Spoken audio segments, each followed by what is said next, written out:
karma gets thrown around a lot. Good morning, Ralph. Good morning, Kelly. It gets thrown around a lot because of its mystical value. Karma. Oh, you're going to do this, you're going to get karma. You do that, you're going to get karma, right? Now, there is such a thing as generational karma. Okay, now these traits come down the family line. Okay, so when we study epigenetics, we find that, oh, okay, gene expressions are real, and certain gene expressions happen in your DNA, right, that are triggered by certain events or environmental aspects of your life. And then what happens? Well, then you get the same results that your parents got, that your grandparents got, that their parents got, because these things have been transferred on down the line. How does that happen?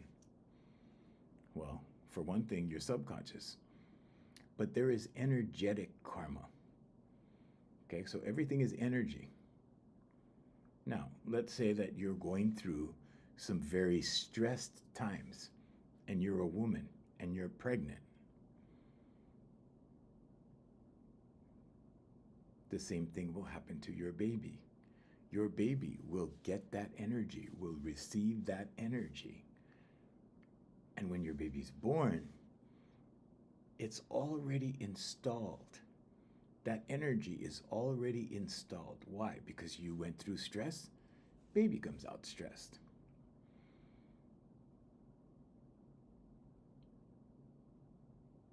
What else happens? Well, subconscious.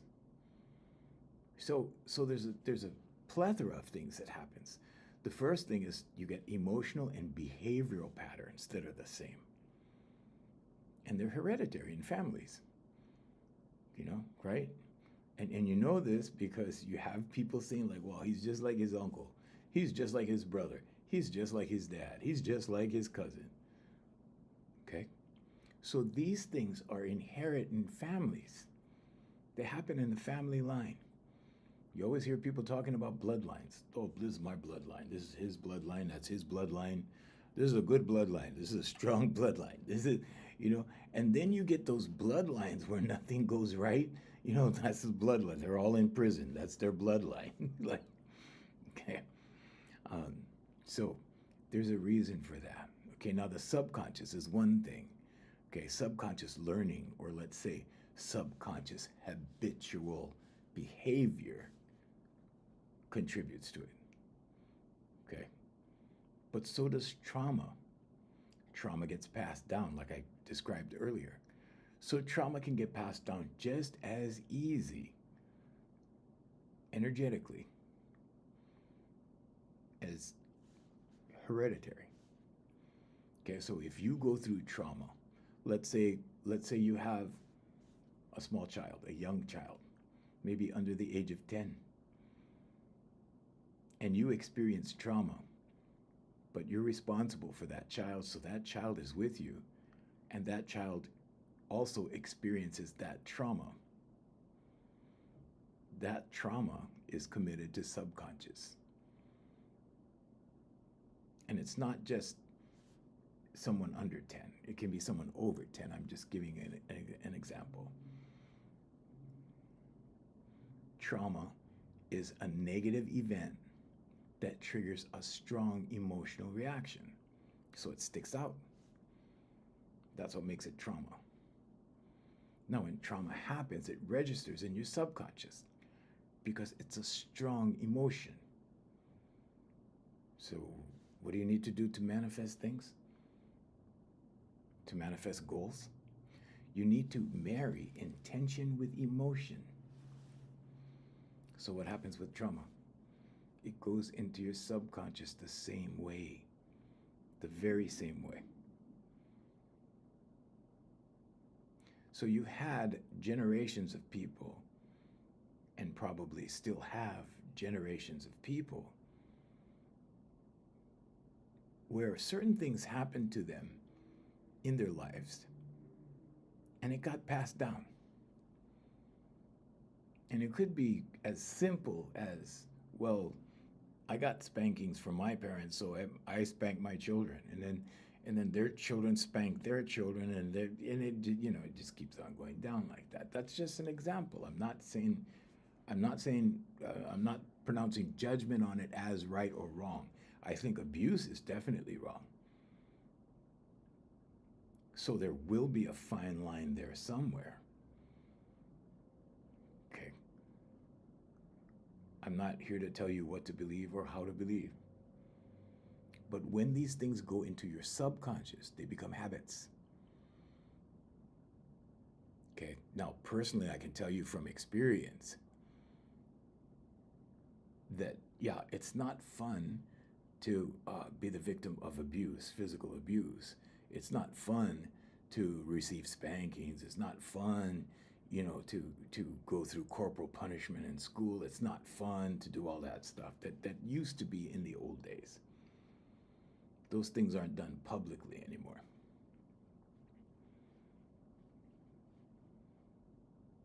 So now, how does this carry forward? Well, it becomes a habit in your subconscious, and unless you desire to change the future or to change the habits, let's say, in the family line, right, it will continue. It will continue. It will continue. Good morning. Good morning, Kenneth. God's girl, good morning. So these things continue. And then they become hereditary. Why? Because of the gene expressions. Epigenetics tells us this. And certain environmental conditions trigger gene expressions. Okay, so now you get into epigenetics. Now you get into the expressions of genes based upon your conditions. Environmental, sociological. There's many variances in how this happens. Because humans are sensitive creatures. We don't like to say we're sensitive, especially men, right? But we're very sensitive beings.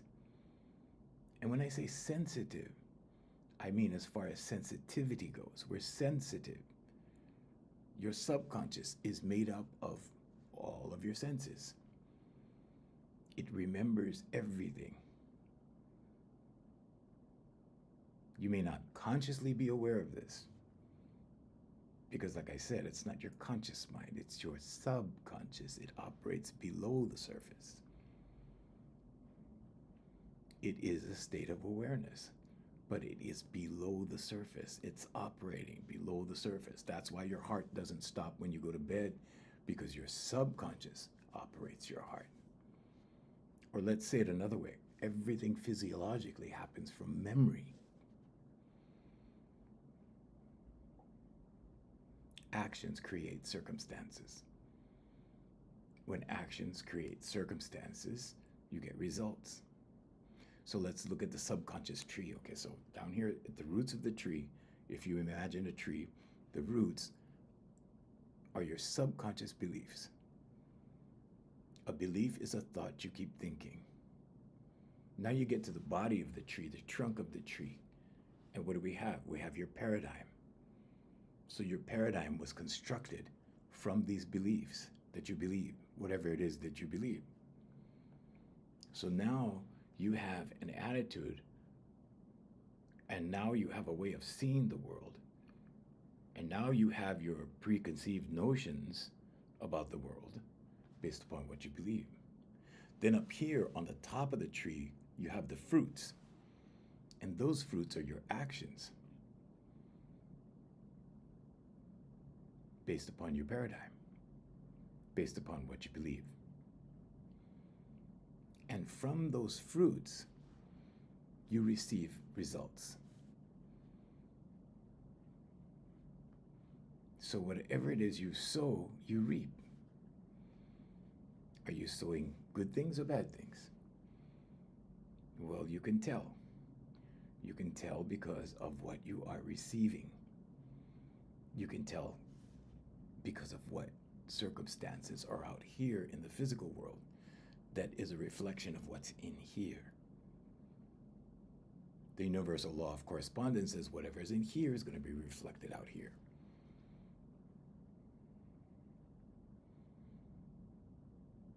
So thoughts become things. Mike Dooley says that. Thoughts become things because first the thought comes. Then the emotion comes. It follows the thought. So you can choose the thought. You can choose to think the thought. If you think it often enough, it will go into your subconscious, and then it will be a belief.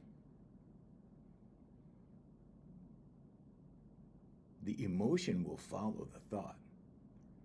So good thoughts bring good emotions. Fearful thoughts bring fearful emotions. So when you engage with a thought, when you engage, you join. Okay, when you're engaging with a thought, what you're saying is, okay, I want this thought. This is my thought. You are identifying with the thought. Okay, this is my thought. Now, when you choose to engage with your thought,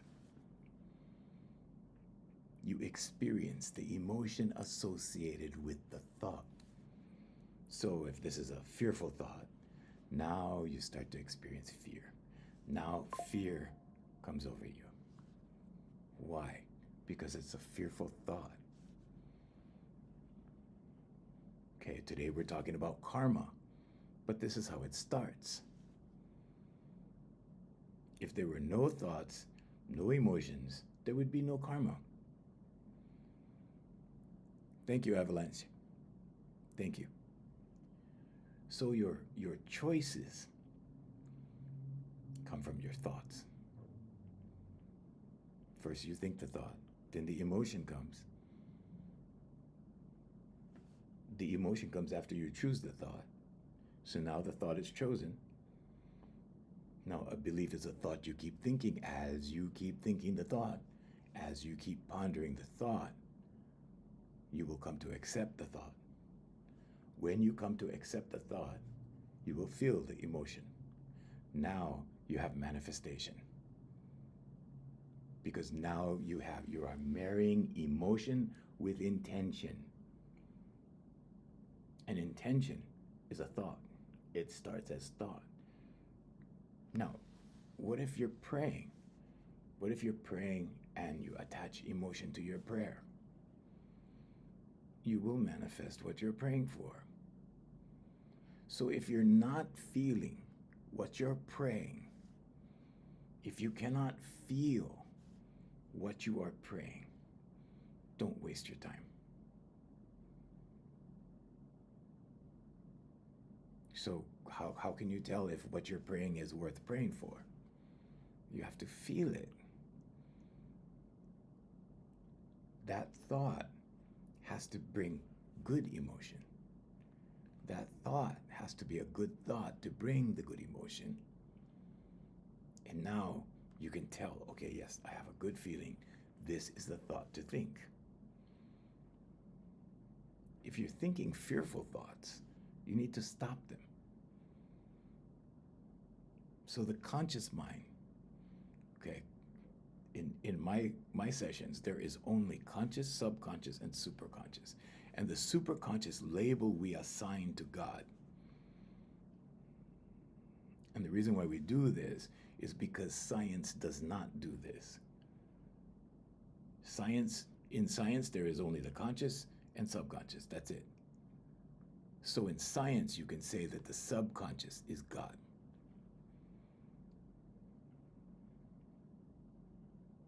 But the reason I explain it as the superconscious is because if we say that there is the conscious, the subconscious, and superconscious, now we allow God. Otherwise, it's pretty black and white. And it's left to science. And God is bigger than science. But however you believe, I'm not here to tell you what to believe, how to believe. Whatever that is, we're going to put in the superconscious category. So now we have three: the conscious, subconscious, and superconscious. For those of you who don't believe in God, okay, conscious, subconscious. There you go.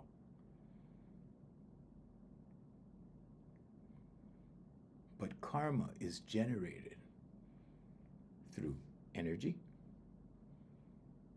Karma is generated through the subconscious, memory. All cells have memory. So you may not look like your great. You might look just like them. But we have no idea.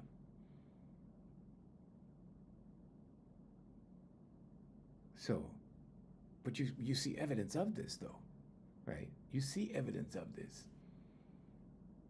Because you have a child, then you have a grandchild, and you see the similarities that run right down the family line, right down the bloodline. They all look the same, similar. They're similar. Similar traits. In my family, it's the eyes. We all have the same eyes. It runs right down the family.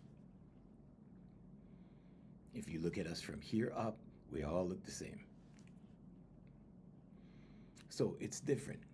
It's different for everybody. But what I'm saying is karma is energetic as well as it is subconscious. Why?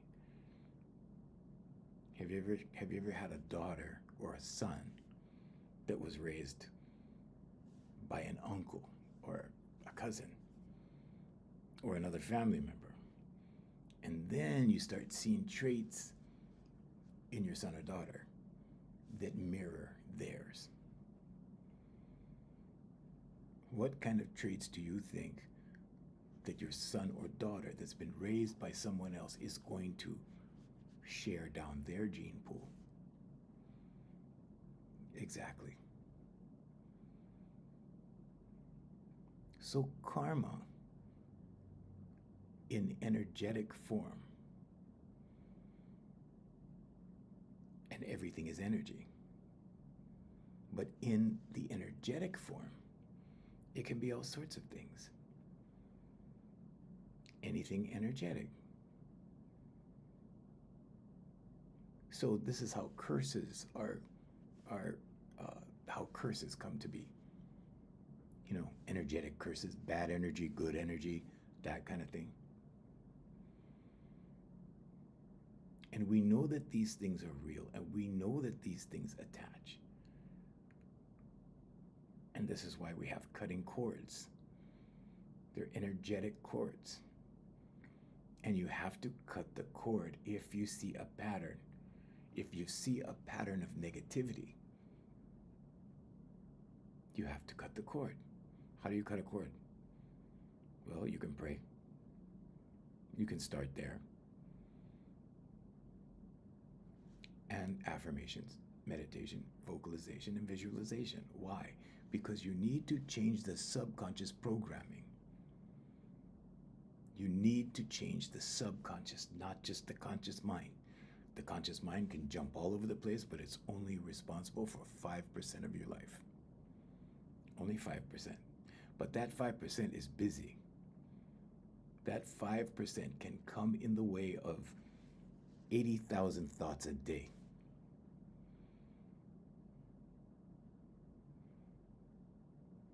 So what happens? Well, the majority of those 80,000 thoughts, or the thoughts that you engage with, the thoughts that you make yours, the thoughts that you choose to keep thinking, will go into your subconscious. Thank you, Avalanche. Thank you.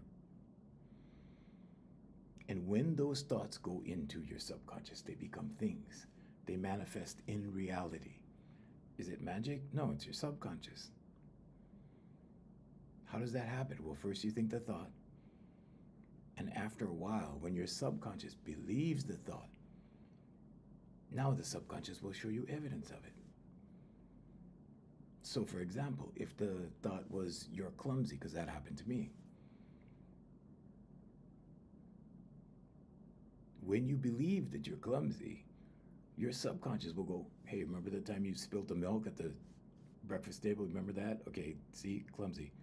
Hey, remember the time in grade school where you knocked over the milk carton or whatever in the cafeteria? Stuff like that. It'll start to confirm these things. So when you need evidence of something going wrong, just think about it. Think about it. Think about whatever the topic is. Think about it. As you think about it, you activate your subconscious. As you think about it in repetition, ask for its origin. The kingdom is in here. Jesus said the kingdom is in here. Jesus Christ said that the kingdom is within. So you ask in here. And if you believe in your asking, you shall receive. But it has to become a belief first. Good morning, Garrett. It has to become a belief first. When it becomes a belief,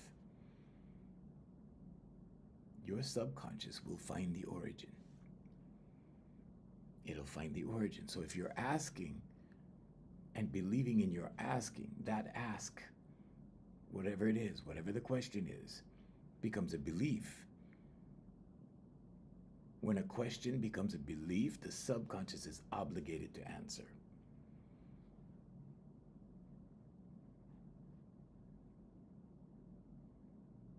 You will get different answers. But the answer that comes the most, the answer that repeats the most, is generally the answer.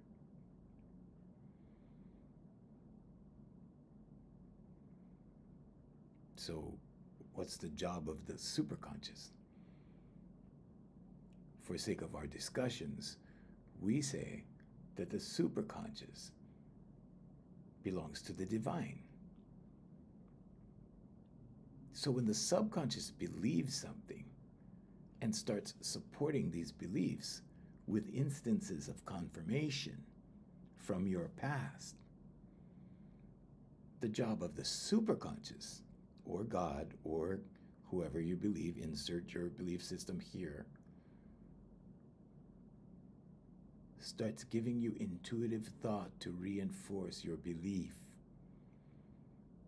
What happens when that happens? The doors begin to open. As you take the steps, the doors will open. As you take the steps, the right people will come into play. And this is where we get our coincidences from. Energetically, we all belong to the same network. You're not your body, you're not your name, you're that energy that lives in here. I make my hands move. I just think and my hands move. This represents a thought. And now when I stop my hands from moving, it's an intentional thought. I intended for this to happen.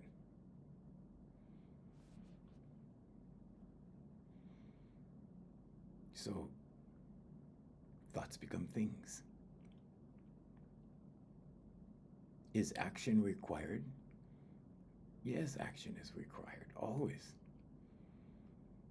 But this is why when you walk towards something, the doors begin to open. It's because you're taking the steps.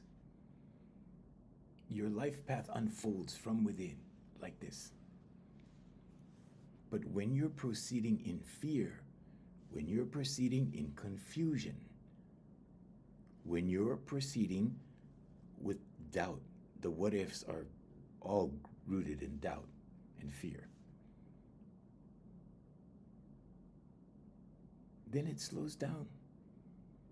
And in some cases, it stops. Why? Because you're paralyzed. You can't move due to indecision. You can't move because you're thinking, well, what if this happens? What if that happens? What if that happens? All the negative what ifs are rooted in fear. When you fear enough, you won't be able to move. The behavioral pattern is formed in your subconscious. So what does that do? That makes you go in circles. That makes you go in circles. Why? Because what you believe forms your paradigm forms your actions get you the result. If you're still thinking the same thoughts, you're just reinforcing the behavior. And that's why they say insanity is doing the same thing over and over and over again, expecting a different result. So it's not just emotional and behavioral patterns, it's belief systems and worldviews. It's the way you see the world. That's your paradigm.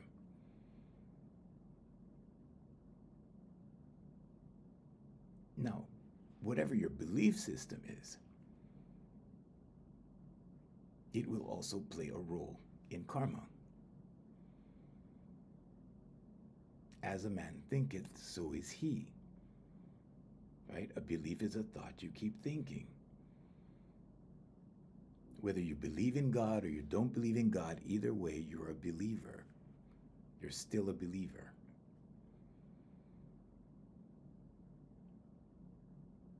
So limiting beliefs come from belief systems. What are you believing? If you're believing limited thinking, if you're believing thinking based in lack, if you're thinking less than, if you're thinking scarcity, if you're thinking there's not enough, things are running out, in here, you're suggesting that the kingdom is filled with lack, that this is empty. But this is the kingdom. If you believe this is the kingdom, then this is where everything comes from. Your life path goes this way. It doesn't come this way. There's no such thing as running out.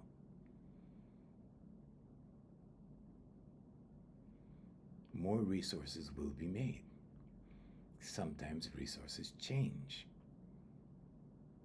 There are varieties of plants that turn poisonous after being edible for decades, for a generation. Because animals and people have shrunken the numbers, so they turn poisonous. Then, after years of replenishing, what happens? They go from poisonous to edible. They change back. They change back. Now, there's abundance again. Everything in the universe is intelligent. Everything you see out there in nature is intelligent.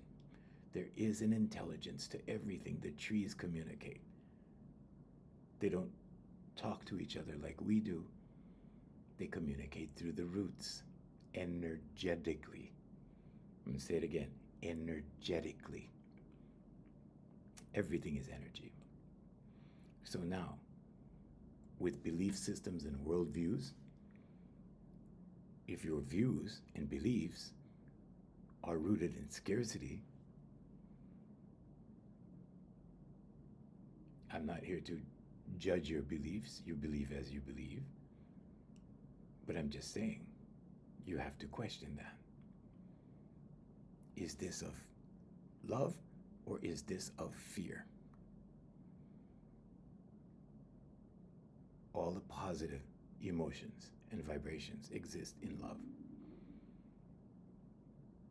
The highest frequencies exist from love. The lowest frequencies exist from fear. Good morning, James.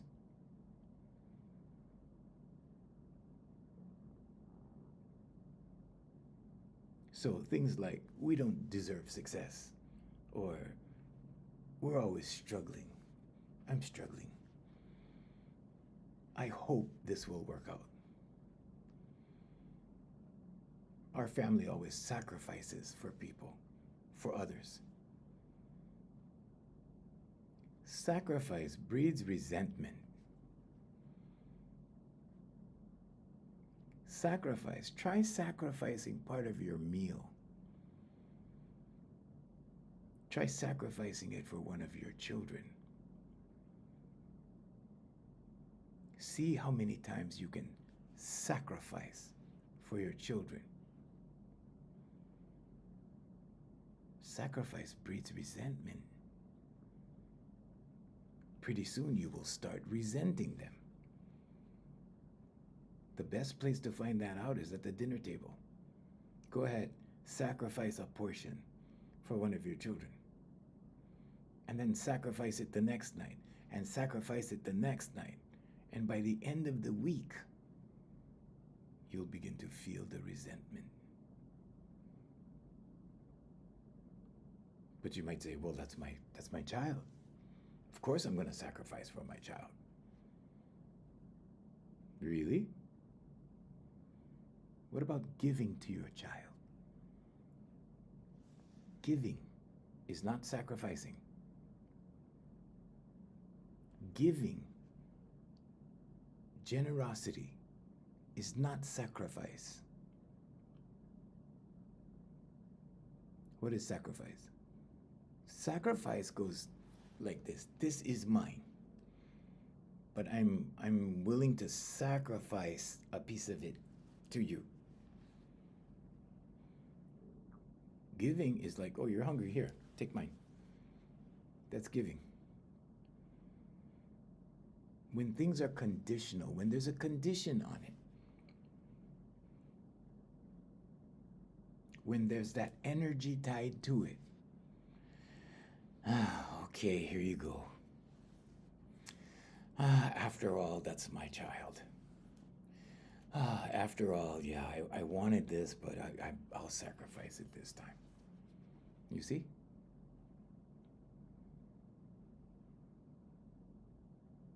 This is why you need to give with an open heart.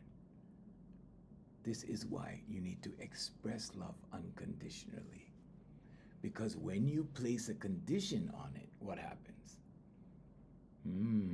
Negative vibration, right? See?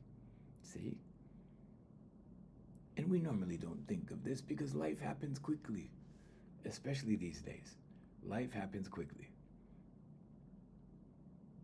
Sacrifice breeds resentment. Don't sacrifice. That's crazy. If you have enough to give, you give freely without expectation. You just give. When the Lahaina fires happened on Maui, the world was watching. The world was watching. And what happened? Well, people just gave. Nobody sacrificed. Nobody sacrificed anything. People were coming in droves on boats, by car. People were coming to give. No conditions, just give. Nobody had a second thought. The thought was they need, give. Nobody sacrificed. Everybody gave. The government was there saying, hey, wait, stop. Remember that? They were preventing the giving. This is not an anti-government speech. I'm just saying that's what happened. FEMA stopped the giving, but the local people were just giving because hearts opened up. And when hearts open up, there are no conditions. There is no sacrifice. There is no hesitation. There is only giving. That's what happened.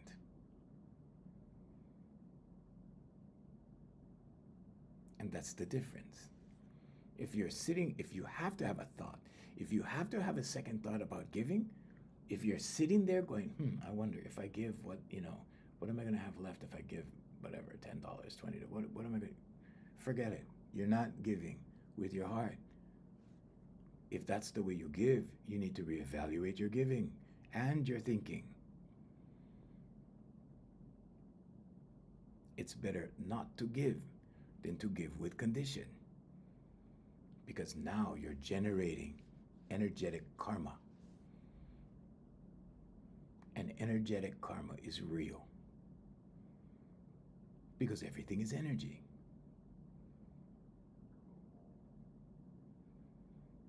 Unresolved emotional energy is another thing. Strong, unresolved emotional energy, trauma. So, grief, resentment, shame, any emotional energy that sticks out from an event that was negative is trauma. Unresolved trauma comes down the family tree. It comes down the family line. It's memorized in the subconscious. Good morning, Costas. Good morning to Greece. Good morning to everybody in Greece. But it comes down the family line. The subconscious learns in repetition. The subconscious acts in repetition. It keeps repeating.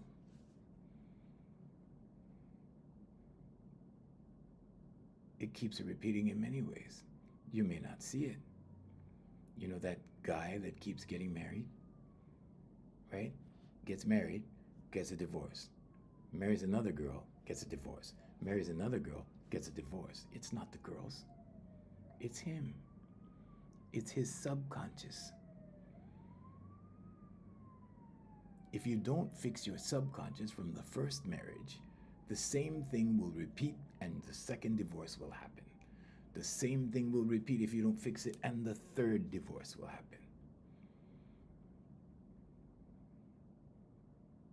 Unfortunately, I get the phone call, or I should say the email. I used to get the phone calls. I get the emails now from the website when somebody's this close to a divorce. When his wife, normally it's the guys that call me, when his wife mentions the D word, divorce. When that word is mentioned by a female, there's already a plan in place. There's already an exit strategy. There's already a path. That's when it's difficult. Only 3 out of 100 men understand women. Only 3 out of 100, 3%.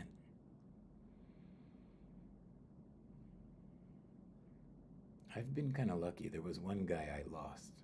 It was just, he was too conditioned. He was too conditioned by the marriage. But I've been able to save the others pretty easily. And it's all subconscious. Affirmations, meditation, vocalization, visualization. It's all subconscious. Because when you change your actions, you change the results. If you can't change your actions, or let's say it another way, if you find it difficult to change your habits and your actions, it's your subconscious. And that will continue to play out like that. And some people, Dr. Joe Dispenza describes it this way. He said, you carry your problems from yesterday, now you bring it into today. Tomorrow you wake up, all these unresolved issues go into tomorrow. These unresolved issues go into the next day. And pretty soon, your days are gone. Life is short. Life is short. So what's the big picture look like? It looks like you live the same life like this, same circumstances, same thing over and over and over, same mistakes, same, right? Until you die. And that's the life that you were given. Who gave you that life? God? No, God didn't give you that life. You did. God doesn't punish. We do. God is love. That's why love is the highest frequency. It's the highest possible frequency. Light and love. What did Jesus Christ say? I am the light of the world.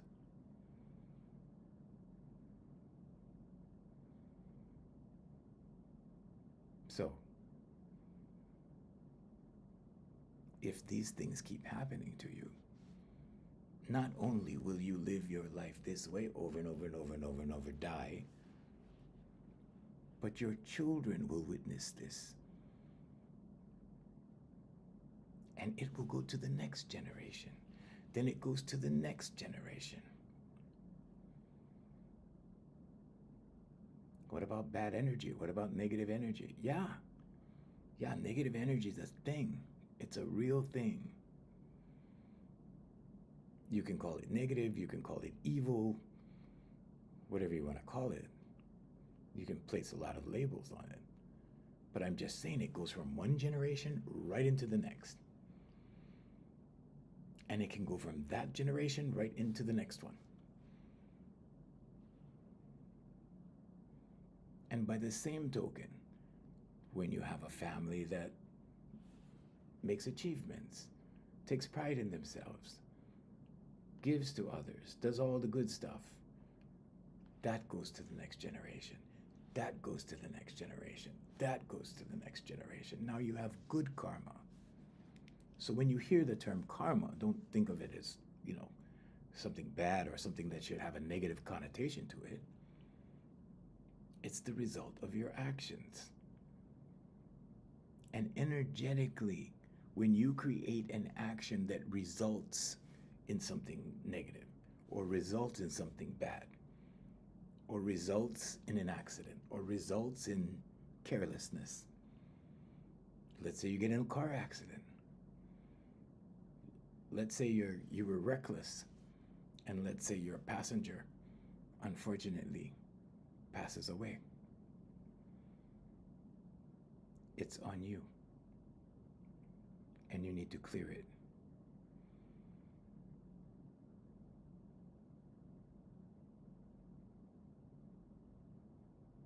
Repeated life circumstances is another karmic generator. It generates karma. Repeated life circumstances. Doing the same thing over and over and over and over and over and over again. Health issues. Relationship struggles, like I mentioned about the marriage. Financial cycles, that's another one. If you see that your grandparents don't have money, and then you see that your parents don't have money, you begin to accept these things into your life. And now, not having money is not a big deal. Now, working is not a big deal. These things feed into each other.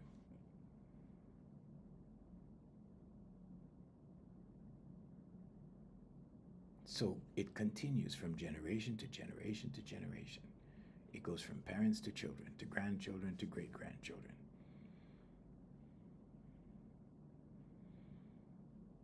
In some spiritual traditions, it's known as soul choosing. Okay, so it's a lineage. And when you choose, your job is to walk through it and heal it.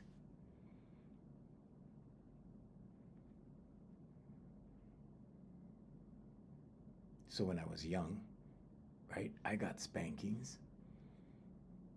So I promised myself when my son or daughter came along, there would be no spankings.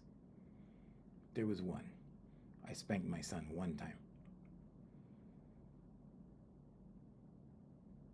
But I didn't bring the generational trauma forward. I didn't want it in my son's generation. Unfortunately, he was raised by his mother and it happened anyway. But the karma on my side was cleared. So don't be afraid to change generational practices or generational habits or generational curses, depending on how you look at it. Don't be afraid to stop it.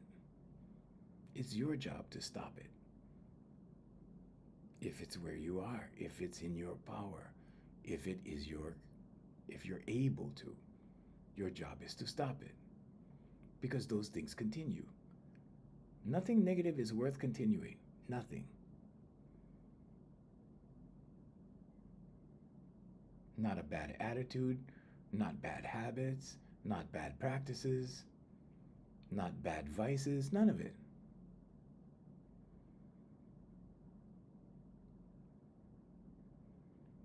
But you have to allow it to leave. You don't force it to leave. When you force things to leave, they can rebound and come back. You let go, you release, you allow. That's it. Just allow. Allow it out.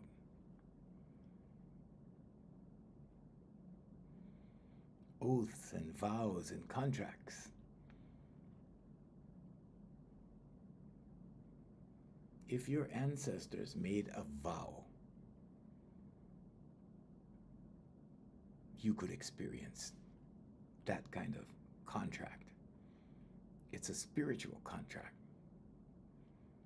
It's a spiritual agreement. That's why it's so funny that divorce is so common. So people think that vows mean nothing. No, when you make a vow, you are connecting on the spiritual level. When you make a vow in a church, on a beach, wherever it is. But you are energetically making that vow with someone else. Now you have a commitment. Now you have an oath. You have a vow. You have a contract, a spiritual contract that you have to uphold or negotiate out of. The attorney won't do it for you. A judge cannot do it for you. You can get out of the system.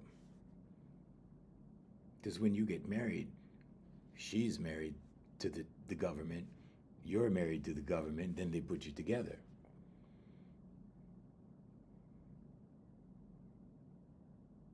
You can break the legal agreement. You can break the legal contract. But the spiritual contract, that one, very difficult. It's difficult if you just ignore it and just pretend it doesn't exist. But you have to approach it on a spiritual level. And you have to cut the cord, the spiritual cord, the energetic cord, at the spiritual or on the spiritual level. Then you can make things good. Then things will be pono, as they say in Hawaii. Then things will be okay.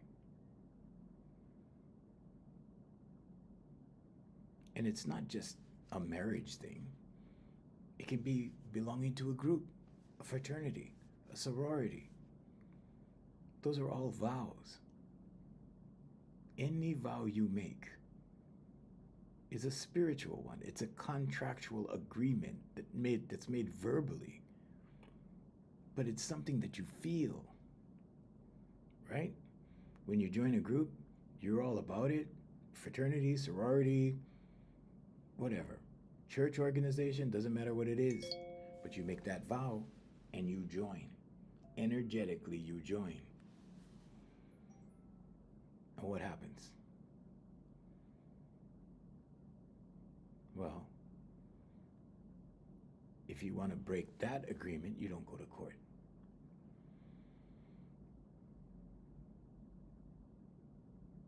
You can pray. You can change your subconscious. You can dissolve that agreement spiritually. But you have to do it by spiritual means, energetic means, because that's the way it was formed. And you are responsible for your actions, or the karma will come. Either way. If you break the agreement spiritually, the karma is absolved. If you don't break it and you let a court break it and just let it run, there are consequences. sometimes negative, most of the time negative. But these things happen. And these things will influence the descendants of your bloodline until they're consciously released.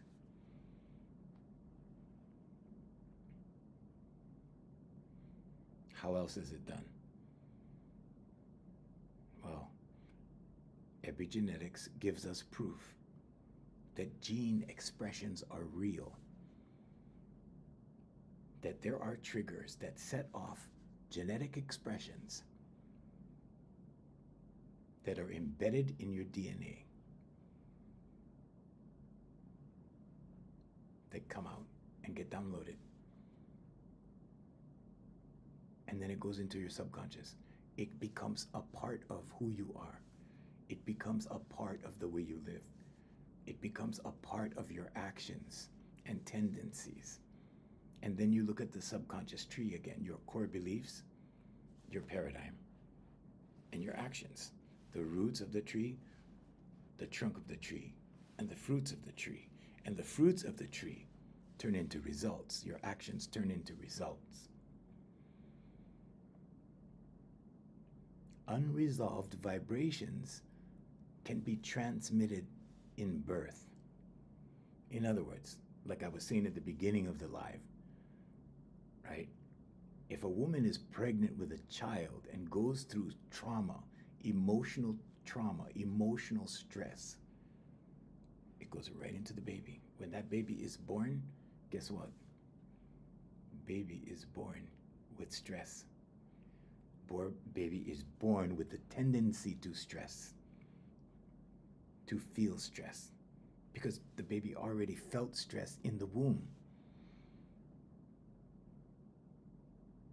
Now, when the baby's born, guess what's in the baby's subconscious? Stress. Like attracts like. Then you notice, oh, she's always stressed. He's always stressed. He's attracting that. She's attracting that. Like energy attracts like energy. When you get in the habit of stress, subconsciously you look for things to stress you. You don't realize it because you're thinking with your conscious mind. But the subconscious, underneath the surface, has all that stress in there. And it looks for confirmation of stress. What does the superconscious do in that instance? The superconscious provides you with intuitive thought that will lead you to what? Happiness? No, stress. And then you have generations of stress going down the family tree. How do you do that? Subconscious. How do you break it? Subconscious. Affirmations, meditation, vocalization, visualization, and prayer. But it's done at the spiritual level because it's happening at the spiritual level. So when you, good morning, Jay, when you break that karma, when you break, you want to call it bad luck? Go ahead, call it bad luck, call it karma. But when you break the cycle, it's done. It's done.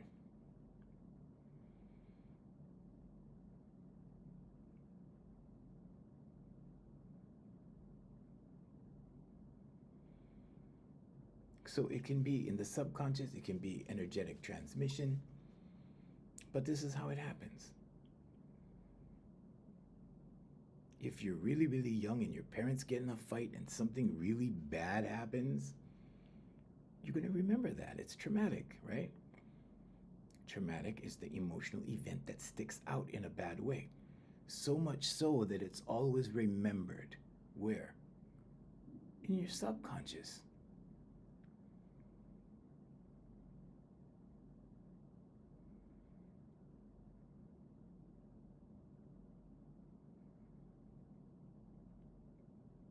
There's a theory, it's just a theory, I'm not going to say it's a science, it's not really a science, but there's a theory morphogenetic fields.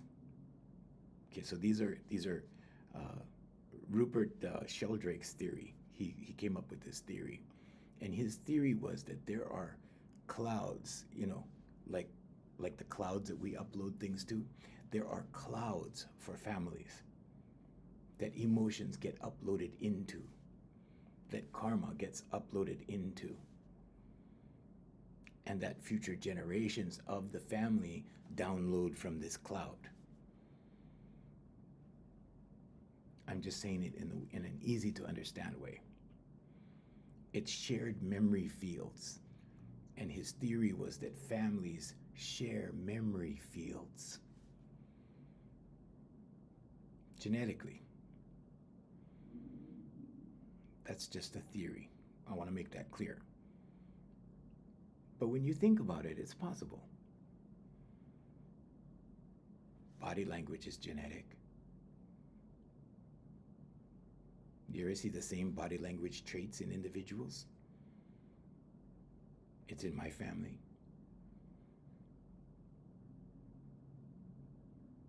And body types. Body types, same.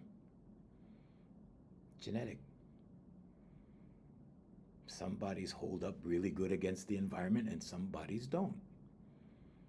Some families have a history of a certain thing, right? A certain illness. Maybe it's heart problems, maybe it's cancer, maybe it's whatever it is. Maybe it's nervousness. But epigenetics shows us that these circuits get fired.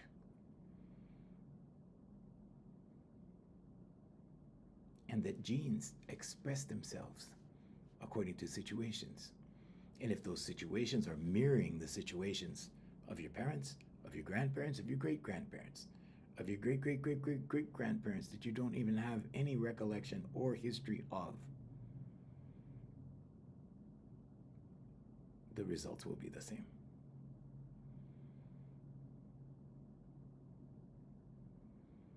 Subtle energy transmission spiritually is also a thing.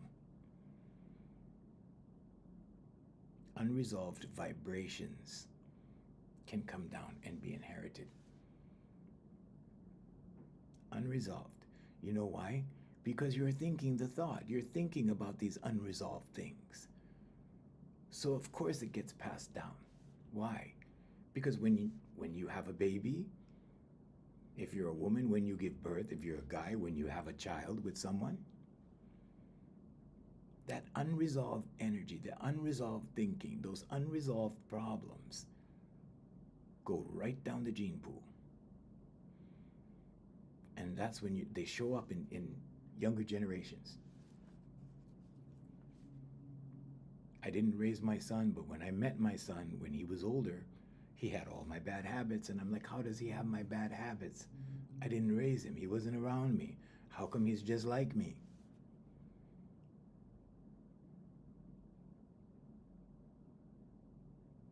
Unresolved energy, unresolved conflict, unresolved trauma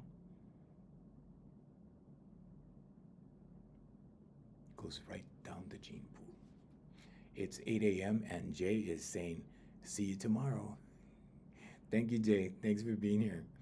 Thank you, Avalanche. Thank you for being here.